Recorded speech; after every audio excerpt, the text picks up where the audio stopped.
and thank you for making the time to be here with me today. I'm Marco Tedone. Before that, I used to work for HSBC for 12 years, and before that in banking for 20, and overall in the technology industry, over 35 years of experience. I joined back in May. I was actually on the other side of the fence as I brought the DAC product into HSBC, and then kind of loved it so much, then I decided to join as CTO. Today, I would like to share with you the API maturity model as we develop at DAC. This is the result of many interactions with many customers, big and small, tier one banks, tier one insurance institutions, fintechs, automotive, telcos.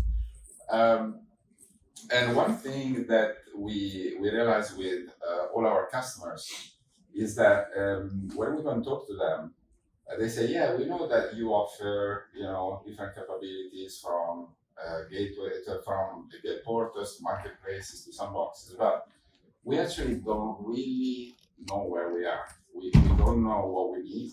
So could you tell us? And after like 3, 4, 5 conversations of this kind, we actually decided to put together a maturity model that would help our customers and us to identify where they sit in this maturity model. Because to run successful API programs, not everything can be done at the same time.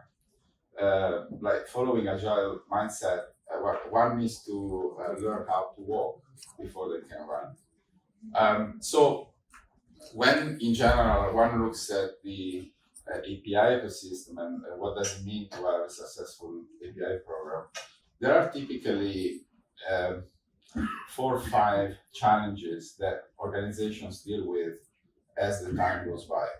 Typically, organization might start by building a lot of APIs because that was the buzz of the moment, maybe 5, 6 years ago. And in the immediate, they are very successful as digital journeys are going out faster. But over time, the situation quickly spans out of control. And that's where the CIOs, the COOs, the chief architects, and enterprise architects start asking, how many APIs do we have? Because APIs do not come for free, right? So on average, to build, deploy, and maintain an API in production, you can spend anything between $10,000 and $150,000, depending on the complexity of that API. And these figures come from studies that we ran in the past with MuleSoft and some of our customers. So since API costs money, if an organization sees a big proliferation of APIs, that's the first question they ask is, why are we spending all this money in APIs? Why do we keep building new APIs? Well, but the answer is pretty simple. Because developers using those APIs, they don't know that there are APIs that can reuse. There isn't a single place where they can find these APIs. So we call that the API sprawl. Another challenge that we are seeing, especially recently, is that more and more customers are adopting a multi-gateway strategy. So what that means is that some of them will have APIs so some of their APIs will be on Kong, some on MuleSoft, some on IBM Connect, some on AWS, some on Azure. And that is because different gateways offer different advantages, maybe different price points, maybe there are some personal negotiations between an organization and the cloud provider that sort of push them towards the cloud versus another. So the question is, I do want to have the flexibility of a multi-gateway strategy. So how do I know what my API state is if I got my API scattered across all different gateways? So that's another challenge we see.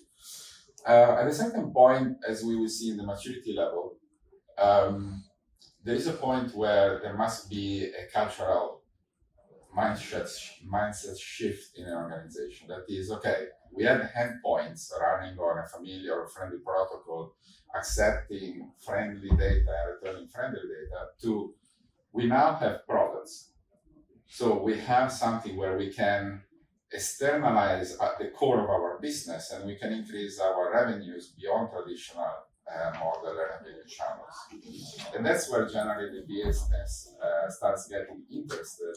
The business comes in and start looking at these integration services as a business opportunity. Another problem that we hear from our customers is that it's very difficult, especially in big organizations, for the business to invest in API programs. The question is, why should I spend money? What comes back to me? APIs, whether we accept it or not, they are the foundation for the digital economy, the one that will happen in the next few years. They underpin Gen AI features and the AI features and ML, etc. So they are simply services integration points, like synchronous, if we think about REST. But the point is, without APIs, there is no modern world, there is no digital economy.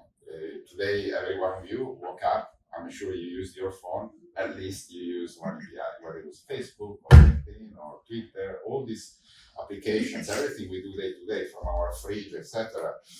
There are a lot of APIs involved. So the numbers, projections over the next few years are only going to skyrocket. And what we firmly believe is also that in order for the business to invest money in API programs, they do need to have the data points that guide them towards defining the strategies and also the investment strategies for API programs. And this is where becoming an analytics-driven organization, data-driven organization that takes decisions based on data and observation of what actually happens in the market is fundamental. So I'm sure that if you are involved in any API programs and you have at least been asked once one of these questions. Okay, I was leading API integration and microservices and modern architectures for HSBC Group, and I can guarantee that, for example, how many APIs do we have? I received that question from the CEO many times. Or, for example, our API secures, or how many duplicate APIs have we got? Or, for example, which APIs are not aligned to our standards? This kind of question might come from internal or external auditors, might come from regulators, might come from the CIOs. And essentially, questions like this, they are divided in sort of three big areas. You got the business, you got technology, and you got auditing, governance, and so on and so forth. So when we go to our customers, what we ask them is like, can you answer, which of these questions can you answer? If a CIO came to you today and say, how many duplicated APIs do we have today? How would you know? Or how many APIs have we got in our estate? How would you know? Can you answer the question? Do you know what your top 10 customers on API are? Do you know how much revenue are you generating from APIs? Do you know if your APIs are aligned to your standards? Does the business know which API programs deliver return on investment and which one don't? Now, the thing is that not all these questions can be answered at the same time. There is a process of maturity. And typically, that goes from, let's get our technology stack in order and organized and properly governed and automated. And then the focus shift on the business side, that is, now let's start increasing revenue, selling our services as API as product to our customers. So the first level of maturity that we identify is initial API awareness. This is where many customers are, where their teams went off and built hundreds, thousands of APIs. Maybe they have the list on some spreadsheets or somewhere, but at the question, how many APIs do we have? Nobody can give the answer. Okay? So in this, the normal capabilities that organization has at this level are API gateways and basic API management. But generally, they cannot ask any of the questions that I was showing earlier. At this level, typically, the organization understands that they need a solution to tackle API's problem. And also, the organization recognizes the need for governance. The next level is when actually, after realizing, okay, we need to do something about API's problem, we need to do something about governance, then we get into an ecosystem that starts having advanced API management, API portals, initial API governance, and analytics.